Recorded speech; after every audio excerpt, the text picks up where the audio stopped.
कि मगरमच्छ के हमले के बाद यह हादसा पेश आया था। और अब रुक करेंगे 20 मिनट में 20 बड़ी खबरों का। धधकती आग की ये तस्वीरें भिलाई स्टील प्लांट की हैं, जहां SLRM सेंटर में भीषण आग लग गई। आग की लपटें इतनी तेज थीं कि कुछ भी समझ पाना मुश्किल था। देखते ही देखते आग ने भयावह रूप ले लिया। आसमान में धुएं का गुबार दिखाई दिया। नेवई के सेंटर में आग लगी। आग की सूचना मिलने के बाद BSP की फायर ब्रिगेड की टीम मौके पर पहुंची और आग बुझाने की कोशिश शुरू की गई। काफी मशक्कत के बाद आग पर काबू पाया जा सका। इस आगजनी में कई टन कचरा जल गया। गनीमत ये रही कि किसी तरह की जनहानि नहीं हुई।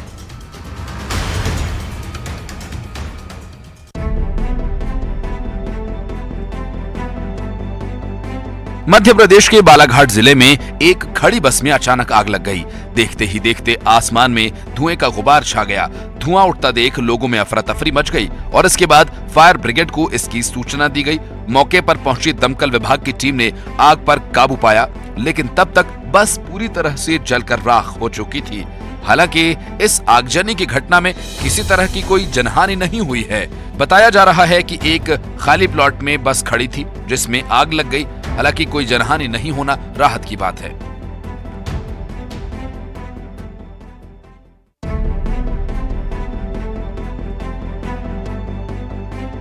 टीवी की दुनिया का मशहूर शो बिग बॉस 16 के विनर मशहूर MC स्टैन अपनी जीत के बाद से ही लगातार सोशल मीडिया पर सुर्खियां बटोर रहे हैं। MC स्टैन इंदौर में एक लाइव कंसर्ट करने पहुंचे थे। इस लाइव कंसर्ट में फैंस का भी जमावड़ा लगा हुआ था। कंसर्ट के दौरान कुछ लोगों ने स्टेज पर पहुंचकर हंगामा कर दिया। इसके बाद मौके पर अफरा तफरी मच गई।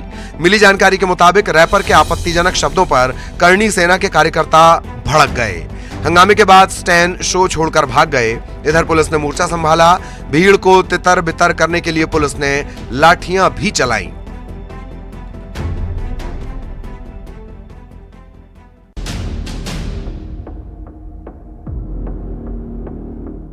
मध्य प्रदेश के धार जिले की घोड़ा चौपाटी पर एक बाइक में अचानक आग लग गई, जिससे हड़कंप मच गया। बताया जा रहा है कि बदनावर क्षेत्र के खराड़िया का एक युवक अपनी बाइक को खड़ी कर फल लेने के लिए गया था, तभी अचानक बाइक में आग लग गई। अचानक बाइक से उठती लपटों को देख लोग ठहर गए। तत्काल नगर पालिका फायर ब्रिगेड को इसकी सूचना दी गई। सूचना के बाद फायर ब्रिगेड मौके पर पहुंची और आग पर काबू पाया। आग इतनी भयानक कैसे लगी इसका पता नहीं चल सका है। अचानक बाइक जलने से पीड़ित भी हैरान और परेशान है।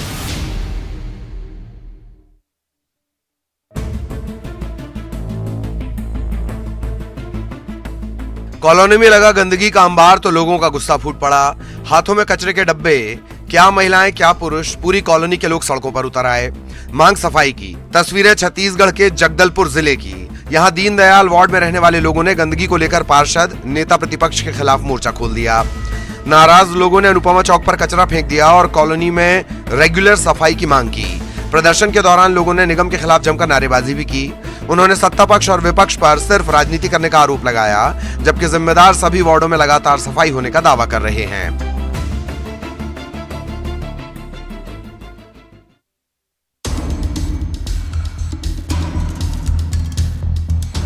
मध्य प्रदेश में अतिक्रमण के खिलाफ बुलडोजर लगातार चल रहा है। तस्वीरें आगर मालवा जिले की हैं, जहां अतिक्रमण पर प्रशासन ने कार्रवाई की। पुलिस के साथ नगर निगम की टीम अतिक्रमण हटाने के लिए पहुंची, जहां अवैध तरीके से आलीशान मकान बना दिया गया था, जिसे लेकर कई बार चेतावनी भी दी गई। सुरक्षा के बीच बुलडोजर की मदद से पक्के निर्माण को ध्वस्त कर दिया गया। कार्रवाई का विरोध करने के लिए मौके पर कुछ लोग भी आए, लेकिन पुलिस ने हल्का बल प्रयोग कर उन्हें मौके से हटा दिया। इसके साथ ही उन्हें सख्त चेतावनी भी दी गई।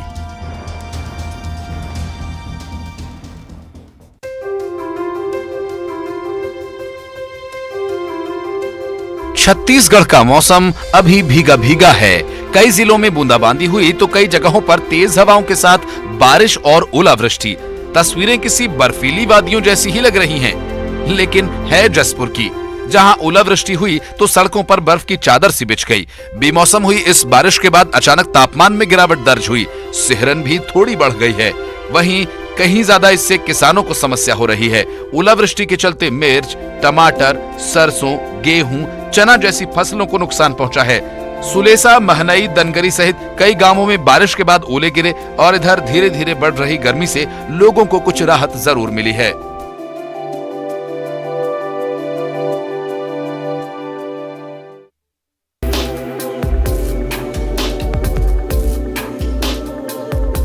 चमचमाती कपड़ों में मजदूरों के बीच फावड़ा चलाते ये हैं मनेंद्रगढ़ कलेक्टर पीएस ध्रुव।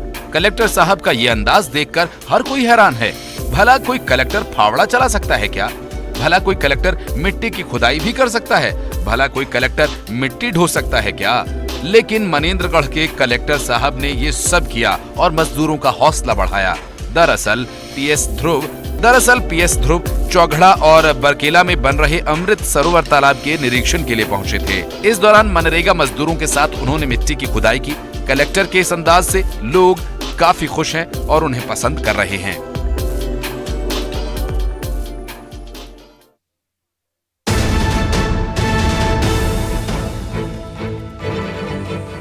जिन नालों में पानी की धार बहनी थी, जिन सोतों से होकर पानी खेतों तक जाता और फसलों को सींचता, वे जलस्रोत आज सूख गए हैं। न केवल ये नहर सूखी, बल्कि सूख गई हैं किसानों की उम्मीदें। गर्मी तपती जा रही है। गर्मी खेती का मौसम है, लेकिन पानी नहीं तो उम्मीदें खत्म। ये आलम है छत्तीसगढ़ के पेंड्रा जिले के परथरा से बंशी ताल के बीच बनाए गए लोअर सोन नहर का। बताया जा रहा है कि 10 साल से इसका निर्माण कार्य चल रहा है, लेकिन अब तक इसे शुरू नहीं किया जा सका। सिंचाई विभाग ने किसानों के लिए करोड़ों रुपए की लागत से नहर का निर्माण तो कराया, लेकिन मकसद कामयाब न हो सका। नहर सूख चुकी है और अब सूखती जा रही हैं किसानों की उम्मीदें।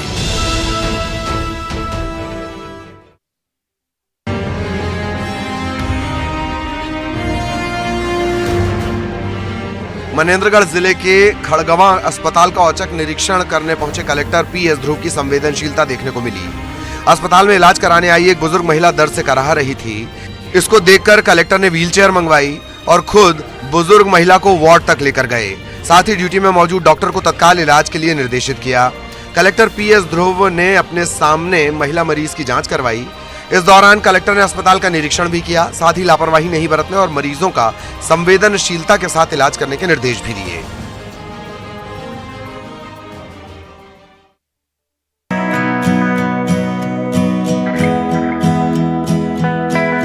छत्तीसगढ़ के रिहायशी इलाकों में हाथियों के आने का सिलसिला लगातार जारी है।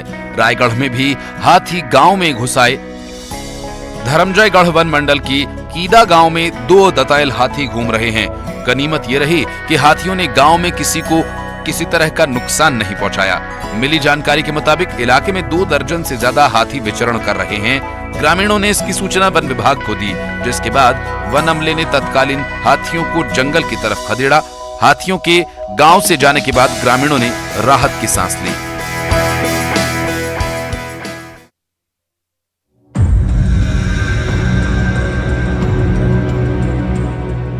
छत्तीसगढ़ के गरियाबंद में हाथियों का उत्पात लगातार जारी है। जंगल से हाथी लगातार रिहायशी इलाकों का रुख कर रहे हैं। हाथी अब लोगों के दरवाजों पर दस्तक दे रहे हैं, जिससे लोगों में दहशत का माहौल है।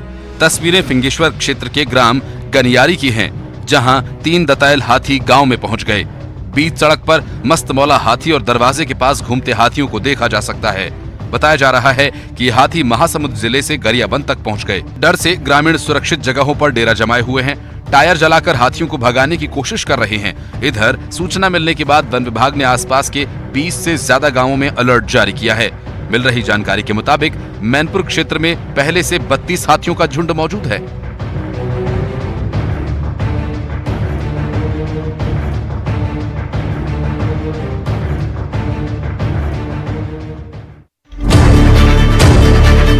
गढ़वा में तेंदुए के आतंक के बाद अब बाघ की दहशत देखी जा रही है। छत्तीसगढ़ के गुरघासीदास राष्ट्रीय उद्यान से निकलकर बलरामपुर वन परिक्षेत्र में मवेशियों का शिकार कर दहशत फैलाने वाला बाघ गढ़वा दक्षिणी वन क्षेत्र के बड़गर तक पहुंच गया है। हालांकि अब तक बाघ ने सिर्फ मवेशियों का ही शिकार किया है, लेकिन इंसानी बस्ती में बाघ के आने की सूचना से वन विभाग अलर्ट हो गया है। जंगली क्षेत्र में बसर करने वाले ग्रामीणों को जागरूक करने के लिए वन विभाग की टीम ने बड़गर और भंडरिया क्षेत्र के विभिन्न गांवों में माइकिंग से प्रचार प्रसार शुरू किया है। वहीं लोगों से सावधानी बरतने की अपील करते हुए जंगलों में न जाने की सलाह दी गई है। वहीं खेतों में बाघ की चहलकदमी का भी एक वीडियो सामने आया है, जिसमें बाघ को खेतों में दौड़ते देखा जा सकता है। हालांकि न्यूज 18 इस वीडियो की पुष्टि नहीं करता है। बाघ दिखने की खबर पर डीएफओ ने बताया कि हमारे यहाँ बाघ आने की कोई पुष्टि नहीं है, लेकिन हम लोग अलर्ट हैं।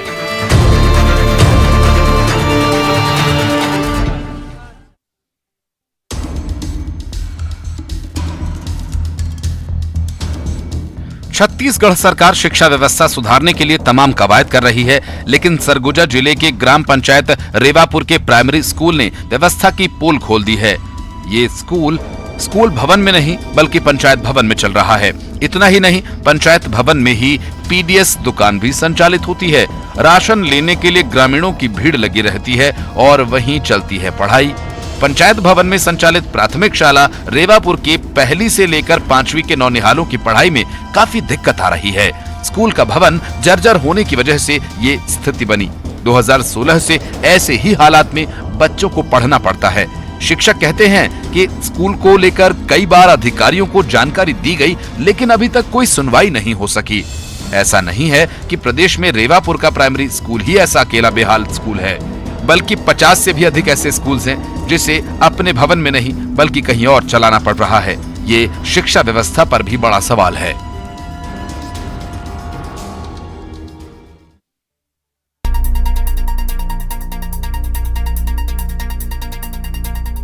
फिल्म अभिनेत्री रवीना टंडन को झीलों की नगरी भोपाल खूब भा रहा है। कल जहां उन्होंने राजधानी में अपनी बेटी राशा का 18वां जन्मदिन मनाया, वहीं आज भोजपुर मंदिर पहुंचकर भगवान भोलेनाथ के दर्शन कर आशीर्वाद लिया। उन्होंने ट्विटर पर कुछ फोटोज और वीडियोस शेयर की हैं। बता दें कि रवीना टंडन की बेटी राशा और अजय देवगन के भांजे अमन देवगन प्रोड्यूसर डायरेक्टर अभिषेक कपूर की फिल्म आजाद से एक्टिंग की दुनिया में कदम रख रहे हैं। फिल्म की शूटिंग भी शुक्रवार से राजधानी में शुरू हो गई है। दोनों फिल्म आजाद में मुख्य किरदार में नजर आएंगे। आजाद फिल्म की शूटिंग 3 हफ्ते तक भोपाल में होगी, जिसमें अलग अलग लोकेशंस पर दृश्यों को फिल्माया जाएगा। रवीना टंडन कुछ दिन पहले भोपाल के वन विहार में भी अपनी बेटी के साथ सैर करने गई थीं।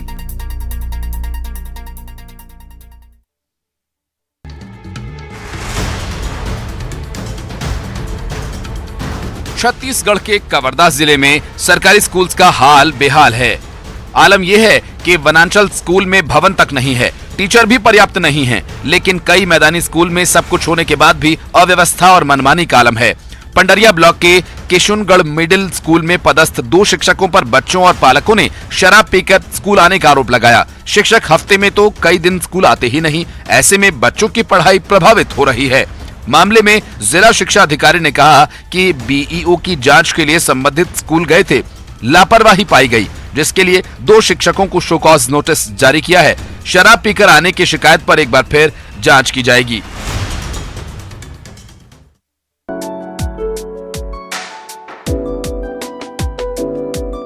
मध्य प्रदेश के सिवनी स्थित पेश टाइगर रिजर्व से आए दिन रोमांचक तस्वीरें सामने आती रहती हैं। एक बार फिर पर्यटकों को सफारी के दौरान तेंदुए का जोड़ा नजर आया। बताया जा रहा है कि टूरिया गेट से शाम की सफारी के लिए प्रवेश करने वाले पर्यटकों को यह अद्भुत नजारा देखने को मिला। नर और मादा तेंदुए एक साथ जंगल में किसी कपल की तरह चहलकदमी करते हुए देखे गए। पर्यटक इस दुर्लभ नजारे को देख रोमांचित हो गए और इस दौरान पर्यटकों द्वारा बनाया गया ये वीडियो सोशल मीडिया में तेजी से वायरल हो रहा है।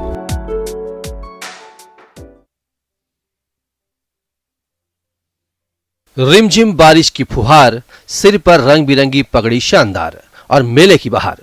हिमाचल प्रदेश के बिलासपुर के नलवाड़ी मेले की शोभा यात्रा में अद्भुत छटा बिखर रही थी। ढोल ताशे की धुन पर झूमते लोग एक दूसरे को बधाई देते नहीं अघा रहे थे। वसंत ऋतु के समापन से जुड़ा ये मेला 17 मार्च से शुरू हुआ, जो अगले 7 दिन तक चलेगा। आधुनिक चकाचौंध के कारण मेले के स्वरूप में बदलाव के बावजूद परंपरा और संस्कृति की महक बरकरार है। शोभा यात्रा से पहले लक्ष्मी नारायण मंदिर में पूजा अर्चना हुई। मेले के आयोजकों ने बताया कि मेले के आयोजन का ये 134वां साल है। मूल रूप से ये पशु मेला है, लेकिन बदलते दौर में कई आकर्षक बदलाव हुए हैं। मेले को आकर्षक बनाने के लिए बिलासपुर रियासत के अंतिम राजा आनंद चंद ने सांस्कृतिक कार्यक्रम, कुश्ती, कई खेलों को जोड़ा था, ताकि लोगों का मनोरंजन भी हो सके।